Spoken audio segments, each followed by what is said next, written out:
ജ്യോതി, UDF-നെ ഉന്നയിക്കാൻ എന്ത് ധാർമ്മികമായ റൈറ്റ് ഉണ്ട് എന്നുള്ളത് ഇടതുപക്ഷത്ത് നിന്ന് ചോദിക്കുന്നതിൽ ബുദ്ധിമുട്ടുണ്ടാവും പ്രേംകുമാറിന്. കാരണം അതൊരു ഇടതുപക്ഷത്തിൻ്റെ രീതിയല്ല എന്ന് പ്രേംകുമാർ വിശദീകരിക്കുന്നു. പക്ഷേ ഞങ്ങൾക്കൊരു ചോദ്യമുണ്ട്. നിങ്ങൾ മുകേഷിൻ്റെ രാജി ആവശ്യപ്പെടുന്നത് ഏതർത്ഥത്തിലാണ്, ഏതടിസ്ഥാനത്തിലാണ്?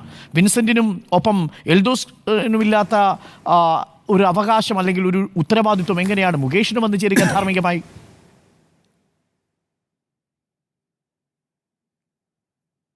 അരുണെ, സ്വാഭാവികമായിട്ടും നമ്മളിപ്പോൾ ഈ ഒരു വിഷയം ചർച്ച ചെയ്യുമ്പോൾ മുൻപ് എടുത്തിട്ടുള്ള നിലപാടുകൾ, അത് CPM-ൻ്റേതായാലും കോൺഗ്രസിൻ്റേതായാലും ആ നിലപാടുകളെ അടിസ്ഥാനമാക്കിയല്ല ഇപ്പോൾ ഇത് ചർച്ച ചെയ്യപ്പെടേണ്ടതെന്ന കാര്യത്തിലൊരു തർക്കവുമില്ല. ഞാനത് ശ്രീ പ്രേംകുമാറിൻ്റെ അഭിപ്രായത്തോട് യോജിക്കുകയും ചെയ്യുന്നു. മാത്രമല്ല, ഇവിടെ അങ്ങനെ പറയാൻ പോയാൽ നമ്മൾ ഒരുപാട് കാര്യങ്ങൾ പറയേണ്ടി വരും. കാരണം PK ശശിക്കെതിരായിട്ട് പാർട്ടിയിൽ തന്നെ അന്വേഷണം നടത്തിയത്, അവിടെ അതിൻ്റെ തീവ്രതയെക്കുറിച്ച് അളന്നത് ഉൾപ്പെടെ പോകേണ്ടി വരും. ഞാൻ അത്തരം കാര്യങ്ങളിലേക്കൊന്നും പോകാൻ ആഗ്രഹിക്കുന്നില്ല. ഇവിടെ നമ്മുടെ മുമ്പിൽ വന്നിരിക്കുന്നത് ഒരാളിൽ നിന്ന് മാത്രമുള്ള പരാതിയല്ല മുകേഷിനെ സംബന്ധിച്ച്.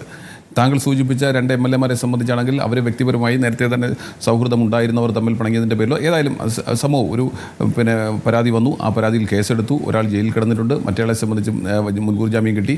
അവരുടെ നിയമപ്രകാരമുള്ള നടപടിക്രമങ്ങൾ മുന്നോട്ട് പോകുന്നുണ്ട്.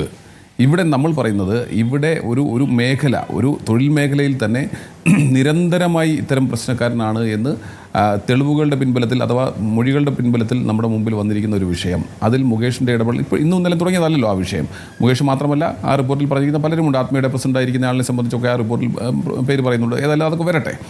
അപ്പോൾ മുകേഷിനെ സംബന്ധിച്ച് തുടർച്ചയായി ഒരു പരാതിയല്ല, 2 പരാതിയല്ല. ഇപ്പോൾ താങ്കൾ പറഞ്ഞതനുസരിച്ചാണെങ്കിൽ ഇപ്പോൾ തന്നെ നമ്മുടെ മുമ്പിൽ 3 പരാതി ഉണ്ട്. അതിൽ വളരെ വിശ്വസനീയമായി നമുക്കെടുക്കാവുന്ന ആളാണല്ലോ ആദ്യം പരാതി പറഞ്ഞുള്ള ടെസ് എന്ന് പറയുന്ന സ്ത്രീയെ സംബന്ധിച്ച് അവർ വളരെ കൃത്യമായി പറഞ്ഞിട്ടുണ്ട്. പിന്നീട് ഇന്നിപ്പോൾ പരാതി നൽകിയ സ്ത്രീ പറഞ്ഞിട്ടുണ്ട്, തുടർച്ചയായി പറഞ്ഞുകൊണ്ടിരിക്കുന്നു. അതിനുശേഷം മറ്റൊരു മറ്റൊരു സഹനടിയുടെ അഥവാ ഒരു നടിയുടെ വീട്ടിൽ പോയതുമായി ബന്ധപ്പെട്ട വെളിപ്പെടുത്തലുകൾ വന്നിരിക്കുന്നു. അപ്പോൾ ആ രീതിയിലേക്ക് ഈ കാര്യങ്ങൾ പോകുമ്പോൾ നമുക്ക് ഈ പണ്ടൊക്കെ ഈ മൃഗയ എന്നൊക്കെ പറയുന്ന സിനിമ ഇറങ്ങുമല്ലോ. ആ സിനിമ ഇറങ്ങുമ്പോൾ അതിനകത്തൊരു പ്രധാനപ്പെട്ട ക്യാരക്ടർ മമ്മൂട്ടിയായിരുന്നു, വാറുണ്ണി. ഈ വാറുണ്ണി കയറിയ വീട് എന്ന് തന്നെ ഒരു ഉപമ അന്നത്തെ ആ കാലങ്ങളിലുണ്ടായിരുന്നു. അപ്പോൾ ആ രീതിയിലേക്കായിരിക്കുന്നു നമ്മുടെ മുകേഷിൻ്റെ ഇപ്പോഴത്തെ ഇടപെടൽ എന്ന കാര്യം നമ്മൾ മറക്കരുത്. മാത്രമല്ല, ഈ റിപ്പോർട്ട്, ഇതുമായി ബന്ധപ്പെട്ട റിപ്പോർട്ട്, ഹേമ കമ്മിറ്റിയുടെ റിപ്പോർട്ട് സർക്കാരിൻ്റെ കൈവശം കിട്ടിയതിന് ശേഷമാണ്, അദ്ദേഹം 2ാം തവണ ജയിച്ചു, അതിനുശേഷമാണ് സർക്കാരിൻ്റെ കൈവശം റിപ്പോർട്ട് ലഭിക്കുന്നത്. ആ റിപ്പോർട്ട് ലഭിച്ചതിന് ശേഷമാണ് അദ്ദേഹം വീണ്ടും MLA ശരിയാണ്, പക്ഷേ വീണ്ടും അദ്ദേഹത്തിന് പാർലമെൻറ്റ് സീറ്റ് കൊടുക്കുന്നു.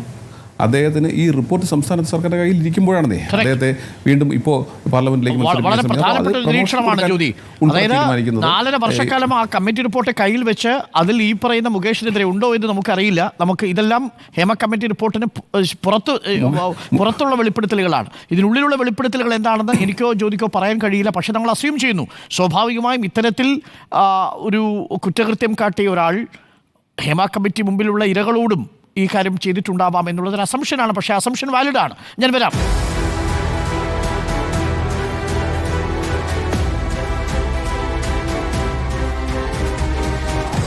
Debate with Arun Kumar.